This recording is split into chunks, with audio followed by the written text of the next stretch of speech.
Asam manungda leina sarkar amsi manungda leba sarkar amne state within a state aduga khena bai babu autonomous council ki administration sida aikogi masi principal secretary mukhada magi kan thabuk ta uni adu state ki chief secretary mukhada ta uni just autonomous council da law and order sinade law and order state mukhada legani adu atai di leiba ayam department sing autonomous council de birakani isana isalega sabaja bagi isana isagi problem sing sort of ujawagi adu bai khudong sa autonomous council ki manungda lei aduni hauji ekoi asigi amyana ekoi wasu budu pujar tugina autonomous council ga sai criteria ni haibadi ekoi indigenous oiba ani subuna socially economically politically deprived oire haibadi khudam mo leba khudam de ko mai sing lai ngasi asam da lei mo midai sing sa hoi hogi hauji lei ba internet ki data se di midai se 1 lakh hogi 60,000 something adu wakta ekoi border isale adu ekoi na amyana hada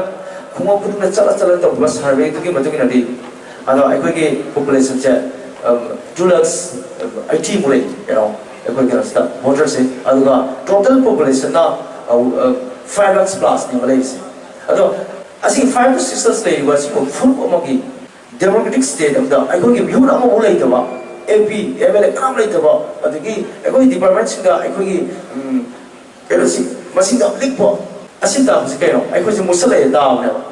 Socially, economic, politically, mana pun deprived ni. Aku masih di, aku nak tahu ni pilih sahaja mungkin report pangai. Masih suka ni tadi. First criteria tu lagi bahawa aku ini jenis suara. Macam dah, aku socially, economic, politically deprived have to. Aku saya aku tahu service tu masih kangen. Ada high pasal sejak aku komplain jeraga, macam tu sangi government ko sources memang tanah jauh tu dah yes.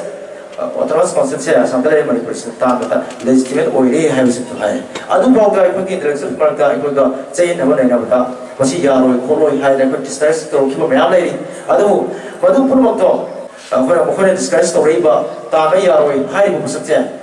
2020 ki September ki date home the past tu kita ek mana madu loi na aku nak pikir hai dah. 2020 ki September ki date home sida Assam Assembly na Autonomous Council ahunga passed away and allowed for me. Kau promote Autonomous Council lo? Moran Autonomous Council, Kaptapur, Mata Autonomous Council, the Kaptapur se apa ye kena saya ni. Coastas Council hai na ba? Atau Coastas Council Autonomous Council le, Mata Autonomous Council le, Moran Autonomous Council le. Bakoy home se, अब देखिए 2020 की सितंबर की date हम सिला Assam assembly ना Autonomous Council period na bakoy jati home se dalam thokre. Adara hai mo jati home se ki bakoy ki kerana se check tu betul dah.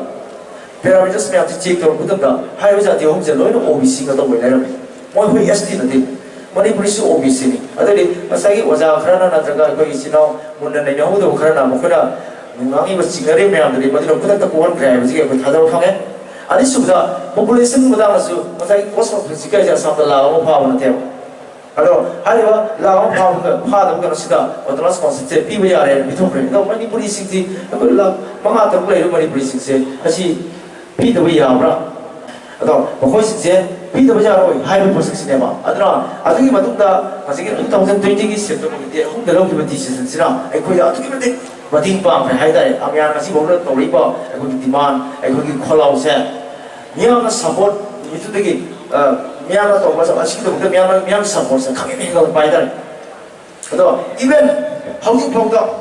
Hindi hanggang su support tahu su, aku ada negative factors itu sulai. Adu kita mungkin dia pernah kasih debate discussion tahu ini. Nanti kalau dia tahu itu, housing program suai dia apa? Masih su tahu sana mana piro high ba, propaganda tahu ba. Adu upon me awalnya, moi mana police state lagi tu na. Adu moi sudah kayak yang pido ini atau moi state pido ini kan high me awal sulai. Adu sih tu kita tahu tu khana naik nana mana. Adu mama tu opinion, opinion apa? Ay, aku ni bahasa tahu kan sih, buat moderator tu senajar lagi.